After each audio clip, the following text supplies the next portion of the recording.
Assalamualaikum warahmatullahi wabarakatuh. Hai kelas, semangat pagi semuanya. Jumpa lagi kita dalam video pembelajaran PPKN kelas 11 semester 1. Pada video pembelajaran kali ini kita akan membahas pada bab 5, yaitu mengenai menyiram indahnya keadilan dan kedamaian. A. Hakikat perlindungan dan penegakan hukum. 1. Konsep perlindungan dan penegakan hukum. Perlindungan hukum adalah daya upaya yang dilakukan secara sadar oleh setiap orang maupun lembaga pemerintah, swasta yang bertujuan mengusahakan pengamanan, penguasaan, dan pemenuhan kesejahteraan hidup sesuai dengan hak-hak asasi yang ada. Unsur-unsur perlindungan hukum. Di antaranya adalah adanya perlindungan dari pemerintah kepada warganya, adanya jaminan kepastian hukum. Berkaitan dengan hak-hak warga negara, adanya sanksi hukuman bagi pihak yang melanggarnya. Contoh peraturan perlindungan hukum. Di antaranya adalah Hak Cipta, Undang-Undang Nomor 19 Tahun 2002. Paten, Undang-Undang Nomor 14 Tahun 2001. Merek, Undang-Undang Nomor 15 Tahun 2001. Perlindungan konsumen, Undang-Undang Nomor Tahun 1999. Perlindungan varietas tanaman, Undang-Undang Nomor 29 Tahun 2000. Perlindungan anak, Undang-Undang Nomor 32 Tahun 2002. 2. Pentingnya perlindungan dan penegakan hukum. Perlindungan dan penegakan hukum penting dilakukan agar 1. Tegaknya supremasi hukum. 2. Tegaknya keadilan, kebenaran, dan kepastian hukum. 3. Mewujudkan perdamaian dalam kehidupan di masyarakat. Faktor-faktor yang mempengaruhi penegakan hukum di Indonesia. Di antaranya adalah hukumnya, penegak hukum, masyarakat, sarana atau fasilitas yang mendukung penegak hukum, kebudayaan, yakni sebagai hasil karya. Selanjutnya kelas kita ke bagian B, yaitu peran lembaga penegak hukum dalam menjamin keadilan dan kedamaian. 1. Peran Kepolisian Negara Republik Indonesia. Peran Kepolisian Republik Indonesia dan Kejaksaan Republik Indonesia dalam penegakan dan perlindungan hukum di antaranya adalah memelihara keamanan dan ketertiban masyarakat, menegakkan hukum, memberikan perlindungan, pengayoman, dan pelayanan masyarakat dalam rangka terpeliharanya keamanan dalam negeri. Melakukan penangkapan, penahanan, penggeledahan, penyitaan, penyelidikan, dan penyidikan dalam Undang-Undang Nomor 2 Tahun 2002 tentang Kepolisian Republik Indonesia. 2. Peran Kejaksaan Republik Indonesia, yaitu diantaranya adalah menegakkan supremasi hukum, perlindungan kepentingan umum, penegakan hak asasi manusia, pemberantasan korupsi, kolusi, dan nepotisme atau KKN, berada dalam Undang-Undang Nomor 16 Tahun 2004 tentang Kejaksaan Republik Indonesia. 3. Peran hakim sebagai pelaksana kekuasaan kehakiman, yaitu diantaranya memeriksa, mengadili, dan memutus suatu perkara. Terdapat pada Undang-Undang Nomor 48 Tahun 2009 tentang kekuasaan kehakiman. 4. Peran advokat, yaitu diantaranya adalah memberi bantuan di bidang hukum, baik perdata maupun pidana. Memberi nasihat hukum atau konsultasi hukum. Memberikan bantuan hukum aktif, baik di dalam maupun di luar pengadilan dengan jalan mewakili, mendampingi, membela, dan melakukan tindakan hukum lain.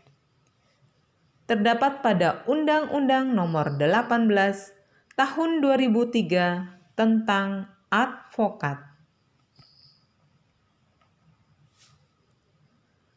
Perlindungan hukum tidak akan terwujud apabila penegakan hukum tidak dilaksanakan.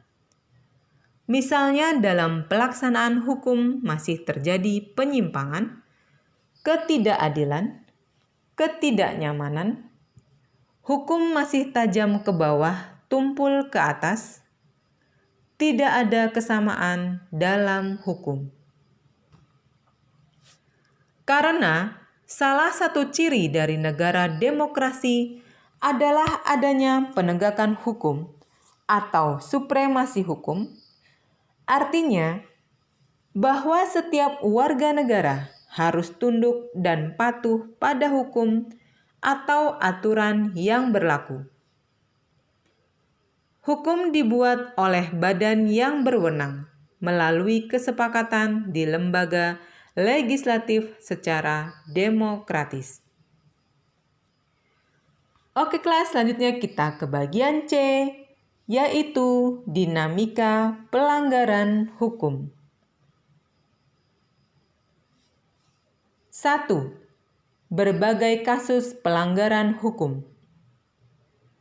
Pelanggaran hukum disebut juga perbuatan melawan hukum, yaitu tindakan seseorang yang tidak sesuai atau bertentangan dengan aturan-aturan yang berlaku. Pelanggaran hukum merupakan pengingkaran kewajiban-kewajiban yang telah ditetapkan oleh peraturan atau hukum yang berlaku. Berikut ini contoh perilaku yang bertentangan dengan hukum yang dilakukan di lingkungan keluarga, sekolah, masyarakat, bangsa, dan negara. A. Keluarga.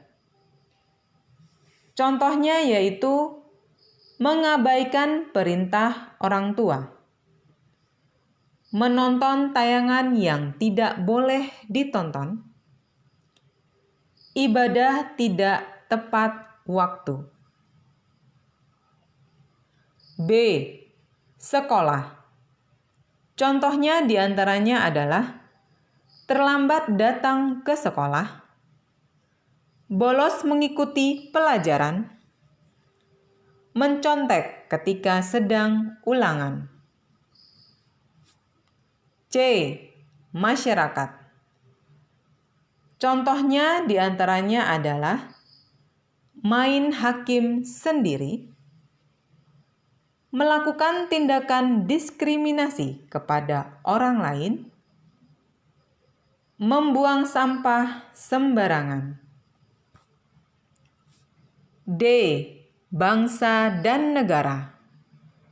Contohnya diantaranya adalah tidak memiliki KTP, SIM, tidak mematuhi rambu-rambu lalu lintas, merusak fasilitas negara dengan sengaja. Oke kelas, selanjutnya kita ke bagian 2, yaitu macam-macam sanksi atas pelanggaran hukum. Pelanggaran hukum terjadi karena A. Pelanggaran hukum oleh pelaku pelanggaran sudah dianggap sebagai kebiasaan, bahkan kebutuhan. B. Hukum yang berlaku sudah tidak sesuai lagi dengan tuntutan kehidupan. C. Kurangnya kesadaran hukum. Sanksi norma hukum adalah tegas dan nyata. Hal tersebut mengandung pengertian sebagai berikut. 1. Tegas. Berarti adanya aturan yang telah dibuat secara material, telah diatur. Misalnya, dalam hukum pidana mengenai sanksi diatur dalam pasal 10 KUHP. Dalam pasal tersebut ditegaskan bahwa sanksi pidana berbentuk hukuman yang mencakup diantaranya adalah A. Hukuman pokok yang terdiri atas hukuman mati, hukuman penjara yang terdiri dari hukuman seumur hidup, dan hukuman sementara waktu setinggi-tingginya 20 tahun dan sekurang-kurangnya 1 tahun. B.